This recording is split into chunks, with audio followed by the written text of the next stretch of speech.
Welcome to I Got a Guy podcast, a podcast carefully designed to introduce a wide range of very talented and highly skilled professionals ready to share their knowledge and advice with you. Please welcome the host of I Got a Guy podcast, Michael Drelichars. Welcome to I Got a Guy podcast. I'm your host, Michael Drelichars. Thank you so much for joining us again this week. To all of our loyal subscribers, we so appreciate you downloading the episodes every week, listening to the episodes, and sharing them amongst your spheres of influence, your circles of influence, with your friends, your relatives, your neighbors, etc. And to our new subscribers, our new listeners, glad you found us. If you want to listen to any past episodes, I encourage you to go to igotaguypodcast.com. That's igotaguypodcast.com. We see a list of all of our episodes. And we also recently started publishing these episodes on YouTube, so you can watch the podcast as well as just listen to the podcast. So listen to them on your audio platforms, watch them on YouTube, whatever is more convenient for you, and share them as you like, as you feel comfortable. And hopefully, the information you're receiving is very valuable, and you want to tell everybody about our weekly guests. And we do have a new guest every week. And sometimes we have a repeat guest, which is the case this week, and I'm thrilled to have get some updates. But over the past many episodes, and we're approaching 50 plus episodes now, we've had some really amazing guests in all walks of life, different businesses, different perspectives, different backgrounds, and the common theme is that we've been helping people understand what's going on and how they can get some benefit. So, no, there's no different this week as well. This week, our guest happens to be Matt Friscia from Transworld Business Advisors, based in LaGrange, Illinois. Now, Matt is a business broker, and I've known Matt for quite a while now, and we've had some great conversations. I got to tell you, first of all, Matt, thanks for coming back and joining us again for another episode. Happy to be here. Thanks so much for having me.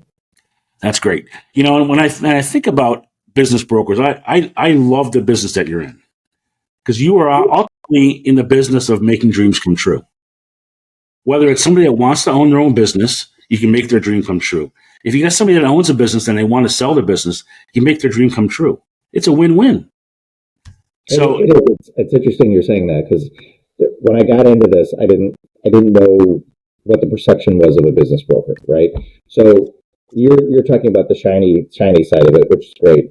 And then there's this perception too, where business brokers, well, they're kind of, I don't know, they're slimy guys and they're just trying to force deals, or they're trying to, make something happen. And why do you need a middleman? But over time, we've had a lot of amazing experience of people that are just really happy to have moved on, like you said, to, okay, I didn't know I could get something for my business, or I wasn't considering that, or boy, I found something that has cash flow that I didn't think I could get access to, but you helped, through that process as well. So you're never going to please 100% of people 100% of the time, but we try really, really hard. And we've had, some really great businesses and just ones that were just harder to sell. Right. Well, and when you think about a business, there are so many moving parts to every business, and it's difficult for an outsider to come in, and you might walk in a brick and mortar business and think, oh, this is easy. Well, there could be an awful lot behind the scenes that you have no idea. And you can also walk into a business and go like, wow, this is a boring business. There's nothing to it. You're selling a widget item that, who cares? And it could be hugely cash flow positive. So the details that you ask the right questions of the business owners, and you know enough about businesses and so many experiences that you can actually put the full picture out in front of a potential buyer and paint the full picture. They make the decision ultimately. You're not forcing anybody's hand, but the fact is that you provide those details, and I think that's awesome. No, I appreciate that. I mean, yeah, you hit the nail on the head. Some of these quote unquote boring businesses are really great businesses. But I would also say the other side is everybody. There's a lot of stuff on the internet right now, or Instagram, or whatever it is. I see a lot of this. Buy a business, no money down. Everybody will sell or finance something, and it's like, well, that's not how it works either. So, or hey, I got cash burning a hole in my pocket and I want to get into something, but I can't even give 10 hours to this thing a week. What do you got? And it's like, well, I I mean, there are some absentee businesses, right? But I think the struggle that I have sometimes, and it's not even a struggle, it's just there's a lot of education on what are we doing? What are your expectations? Let's think about this because just what I do is not as well known as a realtor, let's just say, right? I mean, real estate's a pretty cut and dry transaction. Here's what it is. Here's what it costs. You're going to look at all the comps around the neighborhood and you're going to get to the finish line. There's a lot of pre-work packaging before we even hit the start button, when we start talking to people. And then on the back end, really understanding, what's happening. And then there's a lot of, I heard this business is really great. Can I get one? You got one of those? And it's like, maybe, but like, why did you pick that exactly? Right. You want a food business. You don't have any food experience. You thought that this is what you want.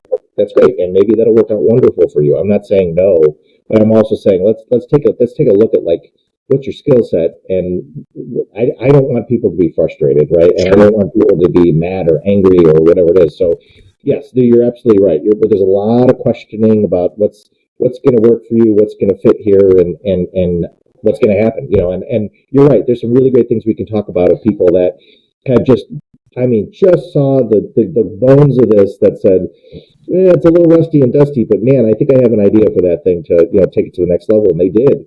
And I was blown away, and I get really. That's why I do this. I get really excited. Or to your point, those people that they were going to close the doors. Their kids didn't want their business. They just thought this is it, right? And they ended up getting a nice chunk of change, at the end that they did not expect. Right. Yeah, exactly. So, Matt, how long have you been in the business now? How long have you owned Transworld? So Transworld in LaGrange about 3.5 years actually that we're at right now. Now prior to that, I owned a franchise myself, a senior care franchise. There's some awards back here and some of the stuff that I did, and I did that successfully for 5 years prior. I was in corporate America prior to that. So I only say that is because I have walked the walk and talked the talk of having a business, selling a business with Transworld. That's how I got into Transworld. Yeah, and that's a great testimony because, first of all, you went from corporate America, which was a W-2 paycheck kind of thing, very secure and comfortable, and then you leaped out, you bought a franchise, which some succeed, some don't. You were very successful in that, and certainly the home healthcare space is a great space. But you went through that experience, and then you sold it with the great hands of Transworld to help you through that. So you really are the ideal person to advise an incoming business owner or an outgoing business owner because you've gone through that continuum is the important component. It's not just book. It can be terrifying, and it can be a lot of or people think it's a lot easier than it really is. But yeah, there's a lot of steps in there that people don't know until you actually get into this stuff. Yeah, very very much so, but it's great to have firsthand practical experience as opposed to book learning. I mean, it's great to read a book and figure out how to buy or sell a business, but until you actually do it. There are books out there that I can recommend on that as well. But you're right, the experience really puts a big exclamation point on the end of all that. Yeah, that's great. So you've been doing this 3.5 years, and now do you primarily work businesses in the Chicagoland area, or are you broader than that? Yeah, so in the state of Illinois, you have to be registered as a business broker. So we do businesses within Illinois. What I do like about the Transworld network is it's massive. There's 250 offices across the world, basically. So we've been able to partner with offices in Colorado and Florida, and different states, to either they're bringing in prospects that, hey, this person's is a Chicago-based or Illinois-based company, or we've been able to, farm some stuff out to some of the other offices that we work with to co-broker or do referral fees or you name it, actually, to make some of that business happen. Okay, and that's really good to know. So you have resources to help people if they wanted to relocate to Idaho. You can find a broker in Idaho, and it could relocate and find a business. So that's great. Exactly. And you touched on this on the fringes. Comparing business broker to a realtor. help me understand this and clarify this one point. So certainly as a realtor, there's the multiple listing service. So anybody can go out and find a home that's for sale and then call their broker and say, hey, help me buy this house. You don't have that in the business broker world. Am I correct? There's no multiple listing. That's a really good question. So in Florida, there's a couple as an actual MLS for businesses. Oh, really? It's very specific, and I mean, kudos to them down there that they figured that out. Now, there are also commercial realtors that maybe use LoopNet, and it will say, okay, here's a piece of property that has a business associated with that.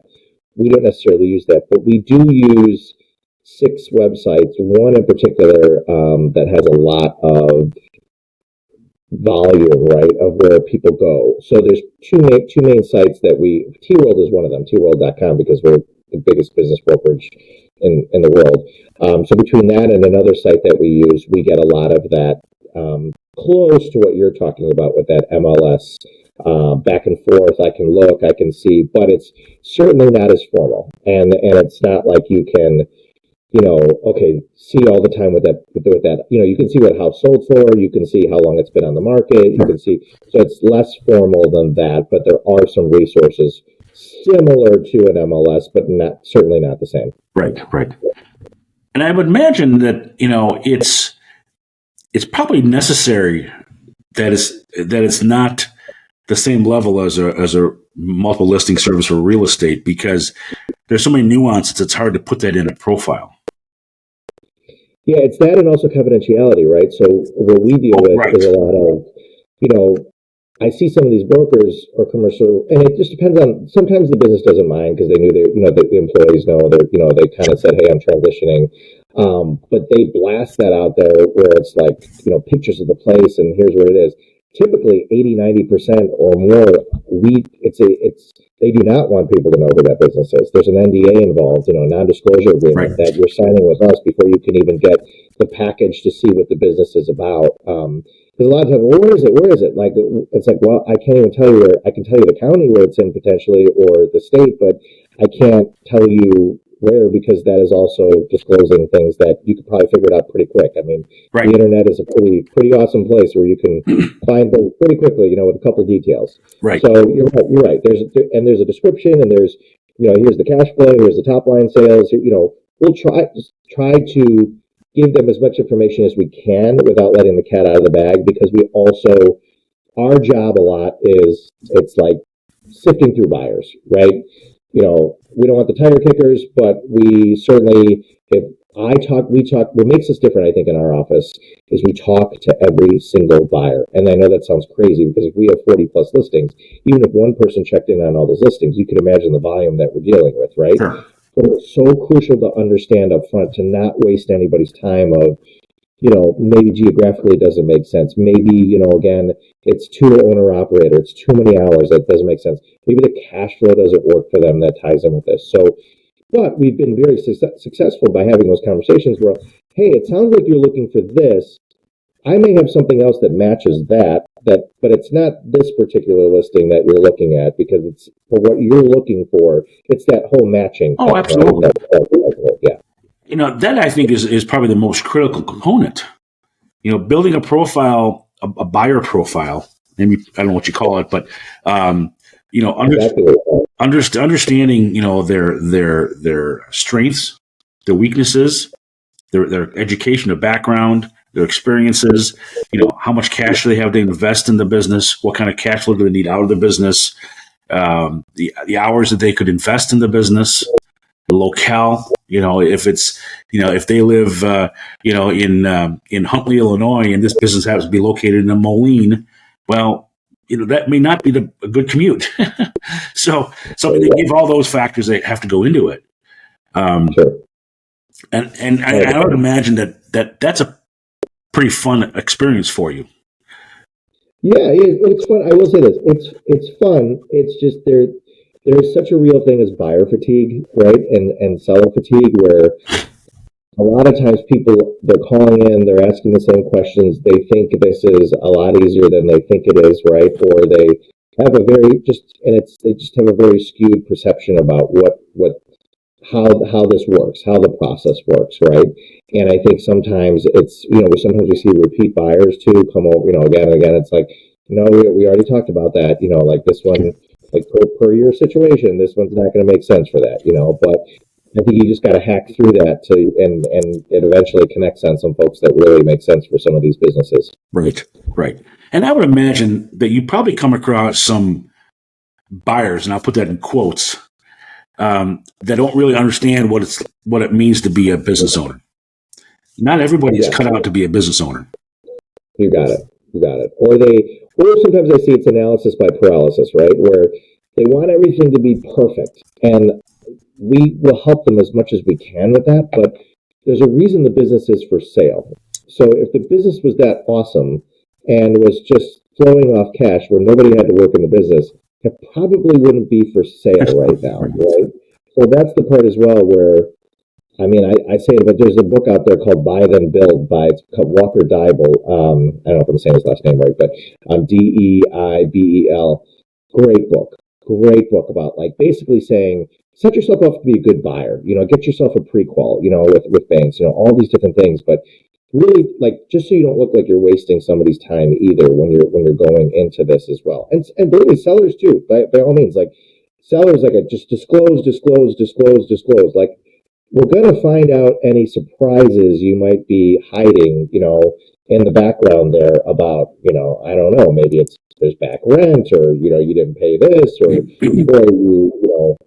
you, whatever. I mean, business owners take a lot of liberties with their expenses, which is okay. But, what is that going to look like? Does that put you, your P&L looks great, but your tax return looks nothing like the P&L. So it's like, well, how do we right the ship here, to make that work? Right. Because the bank doesn't want to see huge discrepancies like Sure. that. And that may work when you're in business for the last 15, 20, 30 years.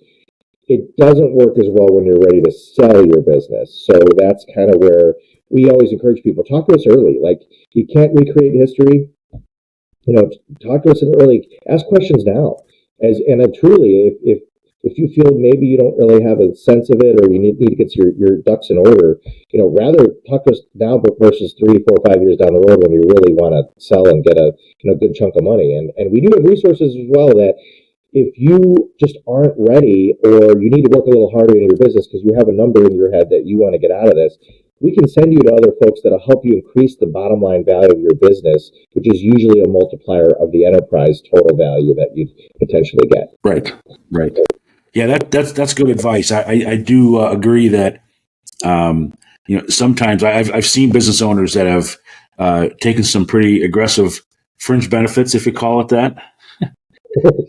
and I've spoken to a few mortgage brokers who have said, a business owner will then apply for a mortgage and they don't have the income because they weren't reporting it the same way. And so, there's a yin and a yang. So you have to understand, you have to have good advisors in your court, a good attorney, a good accountant, a good business broker to advise you as to the pros and cons of these decisions. And, sometimes you want to drive a fancy car, but that could hurt your cash flow and impact your business. So, or even just as simple as like, what are you giving yourself on W-2 versus disbursements, right? Because a lot of people just take dividends, they just take disbursements, which is okay.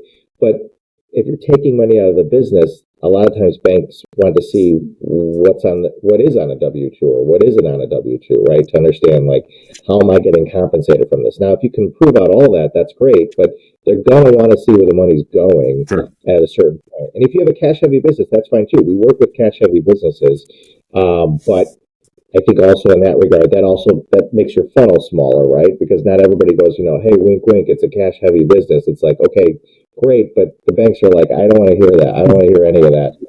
And there are cash buyers. You don't always have to use a bank. There are certainly situations where you do not have to use a bank, but there's less people that want to get that creative, right? Or are willing to just fork over the cash because they're forking over a good amount of cash typically. And it's like, well, wait a minute, like, help me understand all this, how this works before I make this investment. And I think a lot of business owners are like, yeah. It's so great. You know what I mean? The only one thing I'll say, and we can move on to other stuff, is that a lot of people say, if you just, right? If you just did this, boy, this business would be so great. And they're asking, why don't you just? Yeah, You've been exactly. in this business for 20 years. Why don't you just do that, right? Like, you had it for 5 or 10 or 20 or 30 years. You didn't just spend more money on marketing. You didn't just get more people. Now, it is true. Some people are maybe a little more business savvy that will just be able to do that. But they're also saying, like, if it's that great, we're looking at the business today, not tomorrow, not 4 months from now, not 12 months from now. Where is it at today? And I'm putting the value on it today. And that I think is hard to get business owners to understand sometimes. Yeah, I would think that's a probably there could be a pretty big gap between what it is today and what it could if you just do those things, and closing that gap to a point where a seller's willing to sell it and a buyer's willing to buy it is probably the trickiest. It's only worth what buyer's willing to pay for it, right? I mean, that's what it is at the end of the day. And again, that's why the real estate part is, now we have comps too. We have comps for, we have programs for that. Hey, there's a certain category. Here's what, across the country, this is kind of what we're seeing, but it's not as formalized. And with real estate, it's a little easier to pull all those comps and say, okay, here's what the neighborhood's doing, and here's what you're doing. And, but in our business, it is a lot more, there's a lot more ebb and flow in regards to what the actual value is at Sure. times. Yeah. Well, and sheer volume of homes in a geographic area versus businesses sold in a geographic area, that impacts that. Well, and that's why, listen, I'll do a million of these podcast things to be with anybody else in our industry too, as I encourage that, is just that I hope one day we are like realtors. I really do. I hope one day it's, oh yeah, I got to call my business broker just when I want to sell my business, because it would make it my job easier as well, that less explaining, right? More like, yeah, of course, I understand that transaction. I know what I have to do. You know what I mean? Like, certainly I could try to sell my business myself, but boy, those business brokers bring a lot of value to the table. So, at a certain point, I'm hoping there's enough data points and enough usage of business brokers where people go, oh yeah, I know that, or we should call Matt or call whoever that they feel comfortable with. Right. Just opening the perception that the value you guys provide is substantial. Yeah, and it would help. It would help with buyers. It would help with sellers. It would help with everything, right? Less, that kind of, what are you actually selling? What are you actually doing, right? I mean, I'm not saying that's the case, but sometimes you get that reaction. Sometimes, sure. Oh, I totally get it. And I mean, and honestly, there are still people that want to sell their house by owner too. So you're not going to convert everybody, but. Well, and I also tell people too. They say, well, I got these 3 guys that have, been kind of saying they might be interested in my business, and because we usually have exclusive deals, right? Once you sign with us, send them to us, right? But I always tell them, go talk to them first. Talk to them, see if you don't need me first, right? I mean, I'd love to work with you, but if you really truly feel you have 2 or 3 or 4 prospects, once we turn the spigot on with me, but I would hope that you'd be able to leverage that a little bit with these other people to say, okay, well, hey, I'm about ready to hit the open market here right now. Are you really interested or not? Because a lot of people say stuff that they're interested, or they'll take it over, but then you really start to smoke it out to say, like, well, I'm kind of interested, but then they don't know how to package their business. They don't know how to present their business. They don't, there's a lot of work involved in that leading up to and getting ready to go. Yeah, most definitely. Well, cool. Hey, Matt, we're going to take a quick break here, but I'm going to come back in a second and talk through some of these successes that you've had and some of the unique stories. But before we do, why don't you share your contact information? If somebody wanted to buy or sell a business, what's the best way to reach out to you or your team? Yeah, so T is in TomWorld.com /LaGrange. So TWorld.com /LaGrange or / I can't remember how that looks exactly, but that would be a great place to, like, there's a lot of tools on there. You can register yourself as a buyer. You can contact us as a seller. There's even a little calculator on there where you can give a rough estimate of, like, maybe what your business might be worth. Our number, I know people don't really write down phone numbers anymore, but 708-328-8800, 708-328-8800. That's our general number to the office, but we always call people back, and there's an answering service. So worst case, we're busy. We'll take your information. We'll call you back. Okay. As well. So I will put that information in our show notes, and it'll be on the screen here with the YouTube version, so people will be able to see that and write that down and give you a call. But when you do reach out to Matt, it's really important to our listeners that you tell them you heard about them here on I Got a Guy podcast. It's really it's an important way for us to connect the dots, and we all network and grow our businesses in different ways. And this is one of those ways. So tell them about I Got a Guy podcast and share this with anybody that you might know that is interested in buying or selling a business. So Matt, stick with us for another second here, another minute. We're going to have a quick commercial, come back and continue conversing here. So we'll be right back. We certainly hope you're enjoying this week's episode, and we'll return to this week's guest in just a moment. But now a message from our sponsor, Precise Fleet Tracking Solutions. If you own a fleet of vehicles, even if it's just 2 or 3 vehicles, GPS tracking is an important component for every vehicle. Here are the 5 top reasons companies invest in GPS tracking: driver safety, vehicle location, driver behavior, proof of service, and monitoring vehicle maintenance. Precise Fleet Tracking Solutions can enhance your growth and profit through the use of GPS tracking technology. Reach out to Precise Fleet Tracking Solutions at www.precisefleettracking.com. That's precisefleettracking.com.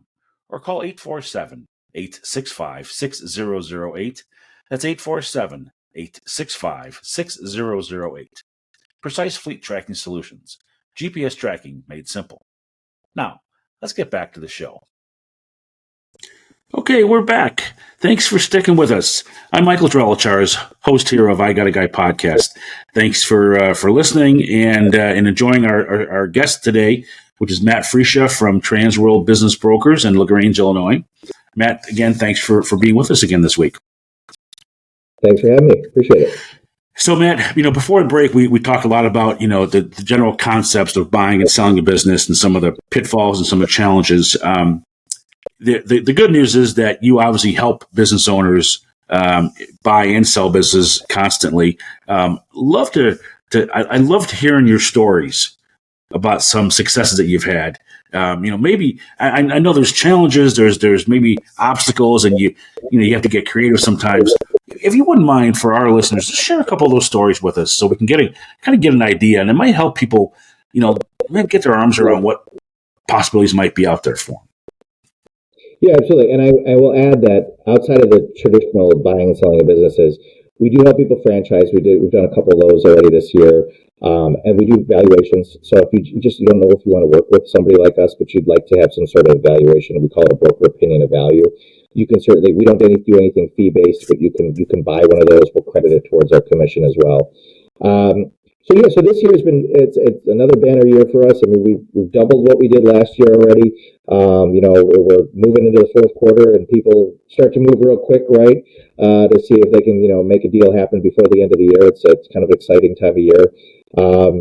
So I would say a couple of examples I give you of one where it was just a great match, right? Where I love hearing from people like 6, 4, or 5 a year later, and they say, "Man, I did that, and everything's working, everything's great, and it was awesome." And then somewhere it's like, "Wow, I didn't even think that would sell." But boy, like there's some like smaller transactions where I kind of get excited. We call them base hits. I get excited about the base hits a little bit more because they sometimes mean more when there's less zeros on there. I mean, somebody really feels like they're having this is a great transaction for them. You know what I mean? And maybe it's not a lot of money to all people, but to them it means a lot. It's a big deal that they got out of their business. They got compensated in some way, shape, or form, and they were so happy to move on to the next thing in their life. So what I thought, this is what I live for is we had sold a plumbing business at the end of last year, and the guy who bought it called me on something else because he had a separate email address because he has multiple businesses, and he was just like, "Matt," and I was like, "Who's this?" Like the name looked familiar, but I didn't really get it, and he was like, "Oh, it's me," and I'm like, "Oh," and he's like, "I remember about the plumbing business." And "Oh yeah, I'm so sorry, I didn't put the name with that as well because your email address looked different." And I'm like, "How's it going?" And he's like, "Yeah, the company's doing great. We're exceeding last year, and we're on pace, and I'm looking for another business." He was calling on something else, and I'm like, "Wow, that is awesome." And I will say, the reason I say that is because there was another buyer in that scenario before he came along that we had an offer and we were moving down the path, and God, it was just really difficult, and they were making the back and forth. They were over lawyering this contract and wanted all these reassurances on things, and just weren't seeing the big picture. We're kind of strangling the deal. It's like it's under $1 million, but they were making it out to be like it was like a $40 million deal or something. And then this guy comes along who wears the boots, gets in the truck, but it's really smart guy that knows how to put this together. Has an HVAC business, buys this other business, and just gets it. Just gets it. You know what I mean? Understands that people are where that whole business relies on people, and is willing to put stock into people to make that business work. And that is what I live for. That is absolutely what I live for, is because he got it. He gets it, and you could tell from a mile away when that buyer and seller were talking to each other. It was like looking in a mirror. They were looking in a mirror at each other because they both valued the same things, to get across the finish line. And they were scoping each other out to be like, I just did this thing for 20 years.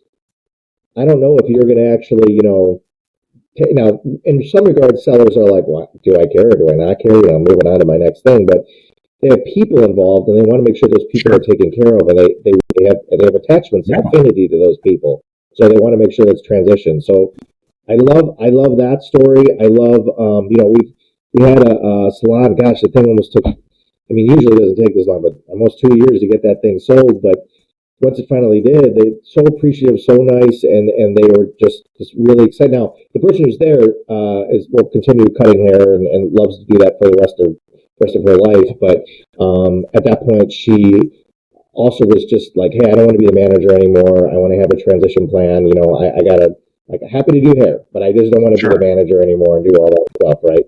And that was a smaller transaction, but I just great people, and super appreciative, and just understood, like, really hung in there with us to make it happen. And then on the other side, we had a business that was bought by private equity. It was a much bigger business. We're really just talking about those zeros. The big company comes in with a quality of earnings. They got a third party that wants to, like, hack through everything and see 6 ways to Sunday how you hack through the P&L. And now I want to see the balance sheet 6 times, and now I want to see this. And that's okay. That's a different type of transaction, but also very exciting for both parties when they finally get down to it. That multi-million-dollar type business where there's a lot more nuances to that. Which could be painstaking and seem like it's pulling teeth to get to the finish line with that.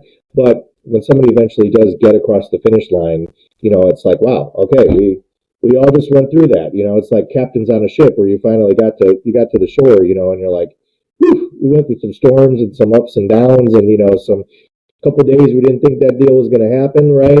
But eventually gets to the finish line. So that's, and I will say I'll go over some just real top line categories too. Daycares were another example of stuff where the initial business wasn't so awesome, or there was some stuff that was involved that, like, basically they were going to have to work through. But somebody who just really is willing to work, willing to roll up their sleeves. I had a wife that does as it was an education, but hard workers, and got in there seconds after they got that business. They had that thing enrollment filled up after the case, wow, right?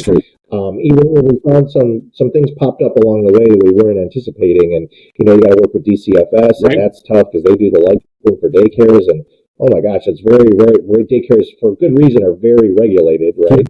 So you got to work through all that. Now you're waiting on the third party, a government entity to give you the final approval so you can move forward. And people are just getting, they get deal fatigue. It's a real thing. It's called deal fatigue, right? So people think this stuff is like, oh, just kind of write a check and you're done. It's like, no, it's pretty hard. And I would say if I got an offer for your business tomorrow, probably 3 months before we even close at the shortest part, right? From the back and forth and due diligence and all these things that are tied in with it. So, same good with healthcare, with some healthcare stuff that we've had, franchise, non-franchise. I mentioned daycare, education's a good category. We've had some home service businesses, HVAC, plumbing, things that are tied to, because basically it's like, look, when the plumbing goes out at your house, you're not going to wait. Right, you got to get somebody out to do that, like, today, right? Or so those are very, do a service, get paid. Do a service, get paid. As far as the residential is concerned, right? So people like those businesses because with those businesses, the HVAC, the plumbing businesses. Do you typically find the people buying those businesses have many years' experience turning the wrenches? I think it's a mix, right? So there's some that either know some other service-based business that they'd like to get into that service-based business, so they have experience not necessarily turning a wrench, but in this case, like I said, the guy owned an HVAC company that was buying a Right. plumbing company, so at least understood some of that business. One was private equity, where they were in 13 markets, right? And this was a nice, as we call, tack on. They're tacking on this business to their network of things that they already had. So they certainly had some experience in that space already. I don't want to say it doesn't happen, but probably less likely that I've never done anything with plumbing and I want to buy this business. Now, it does happen, but that person has to be. Here's what's terrifying. God forbid your key person leaves that business and you don't have a plumbing license, which, by the way, in the state of Illinois, it takes 4 years to get a plumbing license, right? So it's not even that you can jump in and do the jobs tomorrow. You have to have a key person in place to be able to do those jobs when that happens. You have to have somebody on a license. You have to have a license to do that. So there are businesses like that with licensure where it would make me pretty nervous if I didn't know, the skills to Right. run that. Or I'd have to make sure people get very creative. Like you're a key employee, right? I want to give you a small amount of equity. I'm gonna buy this business, but you're gonna run this with me, and I'm Right. gonna count on you, whether it won't last for a year or 2 years or 5 years or Sure. 6 months. We have to be on the same page to understand how this business is going to work. Yeah. Yeah, I think that's really important. I've run into a couple businesses where the owner came from a completely different field and lost his key employee and was struggling. Now, it wasn't plumbing; it was HVAC, but still very struggling to serve the clients they're calling. You spend all this money on marketing and you Yeah, don't have anybody to go out and work it because the owner can't turn the wrench. That's right. but that's one of those soul searching things that you need to do before you buy the business and understand. Well, and to your point, better businesses sell that have more employees, right? So Right. your business is more valuable when you're not in your business, right? So people think that running a business is having to you have to understand your business Right. certainly, but you don't. People who don't work in the business, they work on they don't work in there every day, but they work on the business to help it move forward. Those people, those are better Right. businesses. I mean, just plain and simple, right? Maybe a great business that you've done a lot of service work and you've made some good money, and nobody's saying that what you're doing is wrong. But what I'm saying is, but if you're looking for higher value when you want the exit door, the less you're involved in your business, the better. And that was a tough lesson for me to learn too, even with my Sure. prior business I had. Yeah.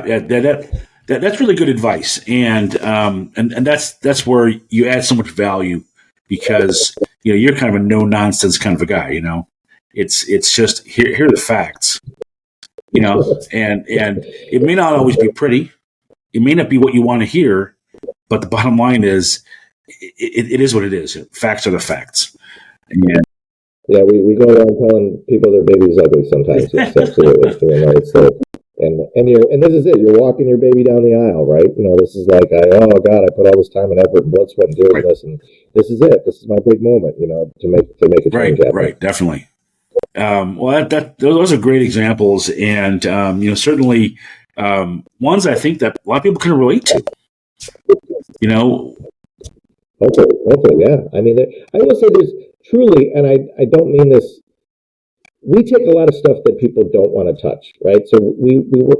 Some of our best referral sources are just brokers that want to deal with stuff up here, right? And we're happy to. I mean, believe me, we would always like to have large transactions that happen, right? It means more commission for us, and happy to do that, right? But we're kind of super serving the underserved, right?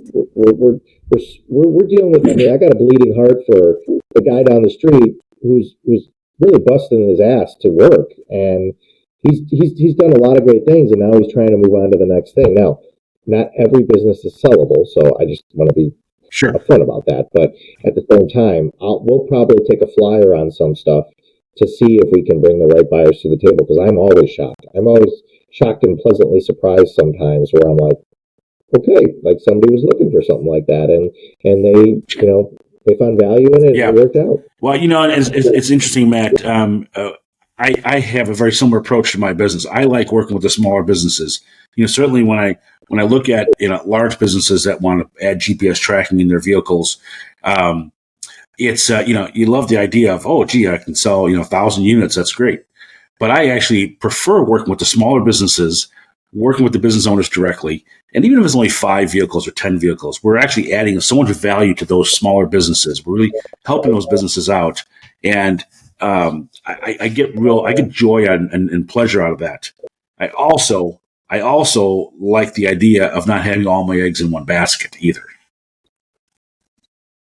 So that's the thing. You're hunting for bear, but you got to eat some squirrel and you got to eat some raccoon along the way, right? You're going to starve. You're always you want this. I want, and that's the thing. There are some brokers that they only do 3 or 5 transactions a year, but they're big. I mean, those are big transactions, right? So maybe we get to that point, but I would be terrified if 1 or 2 of those really Right. didn't come through, and it's law of averages a little bit what happens here as well. Well, and there's a lot of other important components there. I mean, you got to keep your skills sharp.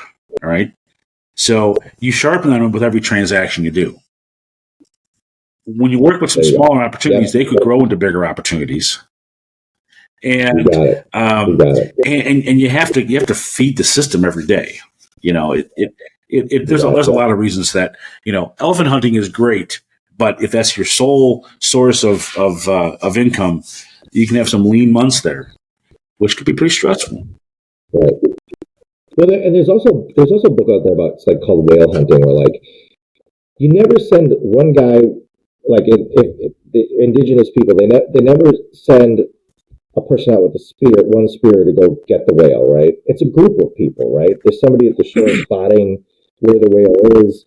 Then once you actually, if I'm not advocating going to kill whales by any means, like I'm just saying, but it was something about like a certain culture that does this, but like when you actually, let's say you get it, like you actually take one of these down, well, you have to like make sure you like close the mouth so it doesn't sink to the bottom, right? And you have to have a whole group of people that helps you bring it into the shore, right? So it's really, how does that work in your team? And it's not just me. I mean, I have 6 other people on my team besides me in our office, right? Like, what does that look like? And I think it's harder to be on the island alone, doing whatever you're doing, and that's tough for business owners, right? Because sometimes you just feel like you're on an island, and you need some of that stuff. So I always advocate peer groups and people to bounce stuff off of. No doubt. Well, that's awesome. Any other stories you want to share with us before we wrap up the episode today? Not necessarily, but I would just say that there's still a market out there for business brokers. People ask me all the time, like, well, what's going on? Well, interest rates are high, and are people still selling businesses? And what's happening here? And there's a site that sees a lot of transactions, and we get reports from that as well. So transactions are actually up right now. The amount that people are getting for their business is about 14% lower, because with those interest rates, somebody's got to make up the difference, right? Because if you have debt service and getting a loan and paying for that business, maybe a little bit of column A, a little bit of column B on what the actual price ends up being tied in with it. And the only other thing I would say is there's a lot more seller financing happening now. Now, not seller financing they tell you on the internet where somebody's going to 100% seller finance your business. That doesn't happen. But a lot of times the banks will say, well, we'll give you 80, 90% for this business. But you, Mr. and Mrs. Seller, you're saying it's such a great business. We want you to hold a note or hold paper on a certain percentage. And it doesn't mean you can't make money off of that, whether you make some extra 5, 6, 7, 8, 10% on what you're loaning. But a lot of sellers get very, well, what do you mean? What if he fails? And it's like, okay, yeah, all that's true, right? But that's part of where if the price is involved, where am I truly okay with getting what I get, regardless of whether this annuity part happens. I call it an annuity, right, like these extra things that happen after the fact. Or it's like, look, nobody's going to walk away from that much money that they put up. They probably put their house up. They have all this collateral stuff that are going. So why would they take the chance to not pay you, in that transaction? Now, things go sideways. That's not to say that doesn't happen, but I think that concept has to be talked about more, and where we're at today. Money is not cheap anymore. Money is expensive again. So what does that look like when you're doing large transactions? And the SBA is a mean to an ends to get into a business, and then hopefully you're successful. You can refi that in a year or Right. 2 or 3, whatever it is, get a conventional loan. SBA is really good to get. You only need 10% down on most of these businesses, which that's a beautiful thing in the United States of America to be able to do that. Buy a business with only 10% down. There's other fees, there's other stuff, there's working capital, there's all these things, but it's kind of exciting to be able to take advantage of opportunities. And your wealth of knowledge, Matt. So thank you for sharing that with our listeners. And to any of our listeners, if you've ever considered owning a business or buying a business, you want to just understand what it takes. Give Matt a call and just have a chat with him about maybe it's a good fit for you, maybe it's not, but you owe it to yourself to at least flush it out and see does it fit or doesn't it. And I've been a business owner now for 10, 11, 12 years now, and I love it. I don't regret moving away from corporate America, but it's not for everybody. That's right. Once you get a taste, though, most people, when they do get a taste, they're like, I'm not going back. But I say not everybody can be a business. You said it best at the beginning. Not everybody can be a business owner, but if you have that entrepreneurial spirit, it's worth checking out. And you're a great resource for this. So I'm thrilled to have you in my court, Matt. And if I ever get to the point of selling my business, I'll give you a call. But at this point, at this point, I don't intend to do that. But it's great to know that you're there as a resource. But certainly, I do run into business owners from time to time that do mention that they're down the road going to look to sell a business, and I'm always eager to pass your name along as a resource. And I don't overcommit, but I introduce you as a resource, let them figure out if it's the right fit for them or not. And I say that to our listeners as well. It's worth it to you to have the conversation. So, Matt, why don't you share your contact information with us again, and I'll put it in the show notes afterward as well. Absolutely. Once again, T is in TomWorld.com/LaGrange. TWorld.com/LaGrange. That's for our specific office. There are other Transworld offices here in the Chicagoland area. And by phone, 708-328-8800. 708-328-8800. I always encourage people, too. It's kind of fun to just look at our listings because we have over 40 of them on there. Fun to see some businesses that are for sale. It gets kind of a flavor for the type of stuff that we work with because we're pretty agnostic. And then at the same time, we have a YouTube channel as well. If you just Google Transworld Business Advisors of LaGrange, we have a really great new branding video. We put little videos out based on our listings that are out there as well. So lots of content out there. That's good to know. I didn't realize you had a YouTube channel out there. That's awesome. I will check it out myself. It's fairly new, so we encourage everybody to check it out, subscribe, and at least you'll know upcoming when we post new stuff. You'll see. I think YouTube. That's why I launched our podcast on YouTube as well, because a lot of people like to watch stuff, and YouTube is a growing platform, and why not? So. YouTube, to my kids, YouTube's TV. I never see them watching TV. Sure, no doubt. Well, Matt, thank you so much for being with us today. And just as we wrap up the show, I want to just throw a quick little note in here about Precise Fleet Tracking Solutions. We did touch on it throughout the show, but Precise Fleet Tracking Solutions is my day job, so to speak. I Got a Guy podcast is a little side thing I do to help out my referral partners and my customers grow their businesses. It's a way of me giving back. But day to day, my business is GPS tracking. We work with small businesses and medium-sized businesses that own commercial vehicles. We help these business owners enhance their growth and profit through the use of GPS tracking technology. So if you happen to own any commercial vehicles, 2, 3, 6, 20, doesn't matter. If there's a logo on the outside of the vehicle, there should be GPS tracking inside the vehicle. We help the business owners understand where their vehicles are, how they're being driven.